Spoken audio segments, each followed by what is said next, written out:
When you read the book of Proverbs chapter 24, the verse 10, the Bible says, if you faint in the day of adversity, it didn't say your God is small. It didn't say your problem is small. He said your what? Your strength is small. So now, if a 2-year-old child is trying to carry this monitor here and the child cannot carry it, does it mean this monitor cannot be carried? What does it mean? The child lacks what? Capacity to be able to raise or lift up this monitor. It's the same with our Christian life.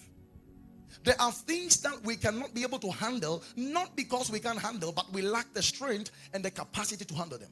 Now, listen to me. We build spiritual capacity based on two promises or two premises. The first premise upon which we build spiritual capacity is on the timing of God. There is a level of growth or capacity that you can never build except time. Except by time. Sometimes some people think that they can use 2 weeks, 10 hours prayer to achieve destiny. Then they get disappointed. Listen, when we were kids, we wanted Abia to grow. We tried everything. We used Rob. We used wheat creams. But the thing was not growing. At least sometimes you can try. You see one drop of hair here, and you cherish it so much. But have you noticed that when you gave yourself time and you began to grow, now you don't even want the hair. You are even shaving it. That is how the Christian life is. The first premise upon which capacity is built is on the timing of God, and the timing of God is based on his own sovereignty. You can't do anything about it. You can pray for 15 years. If it's not time, it's not time.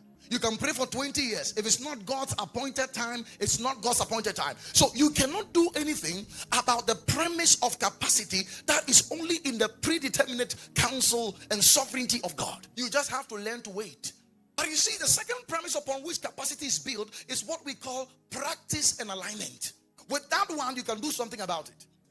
So when you read Galatians chapter 4, the verse 1, it says, an heir, as long as he is a child, does not differ at all from a servant, though he be Lord of all. Now the verse 2 says that, but is under tutors and governors until the appointed time of the Father. So the Bible is telling us that as far as handing over inheritance is concerned, capacity is very important. Are we following? In the book of Psalm 119, verse 32, David said, I will run the course of your commandments when thou shalt enlarge my heart. Which means that the zeal and enthusiasm that leads you to conform to God's will actually happen when your heart has been enlarged by God. And that is spiritual capacity. So when we speak of spiritual capacity, it's very important that we understand. Now, cars, there are different levels of capacities. Cars deals with cylinders. There are 4-cylinder cars, there are 6-cylinder cars, there are 8-cylinder cars. You cannot use Toyota Yaris to travel to Tamale for the next 6 months. The car will break down. If you want to go to Tamale, 12-14 hour journey, you need a V6 or a V8. So if the capacity is not strong, it cannot be able to handle a certain level of journey. And if you try to handle that level of journey the car does not have capacity for, it will break down. Are we following that? ACs are in horsepowers. So there are 1.5 horsepowers, there are 2.5 horsepowers, there are 3.5 horsepowers, there are 5.0 horsepowers. So all of them have capacity. So if you know you have a bigger room, you need a bigger horsepower. If you know you have a bigger assignment, you need a bigger horsepower. Plants are in kVAs. If you try powering a 10 kVA to power these items here, it's going to jam. You know why? Because the equipment here are stronger than the capacity of that plant. So if you want a bigger capacity, you pay more. How many know that 1,000 Ghana cedis is money? How many know 1,000 Ghana cedis is money, right? But can it buy a C300 Mercedes-Benz? So if you have 1,000 Ghana and then you desire to own a Mercedes-Benz C300, what do? You save more. Unfortunately, some are using 1,000 Ghana cedis to purchase things that are higher than the amount they have. You are using 5 minutes prayer to power a 50 years ministry. You are using 2 minutes prayer to prepare for your future husband. Now, do you know that God had to build capacity in Joseph before Joseph ever became the prime minister? Because that kind of position was a very high position. God didn't want to entertain bitterness in his heart. So he had to help him by allowing his brothers to cause him pain so he can mature in forgiveness.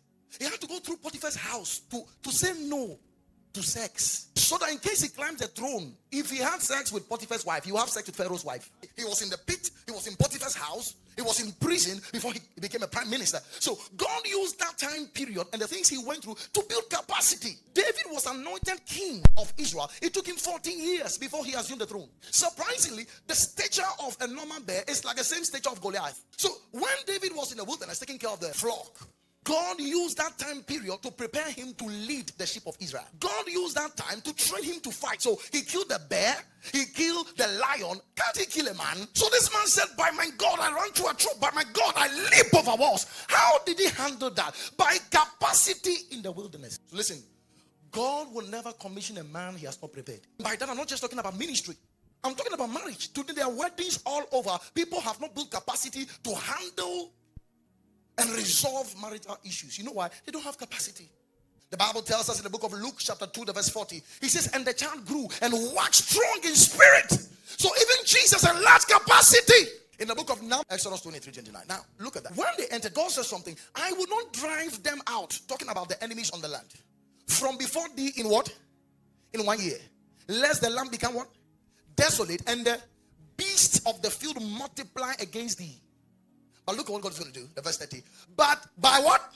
Little by little, I will drive them out from before thee until thou be increased and inherit the land.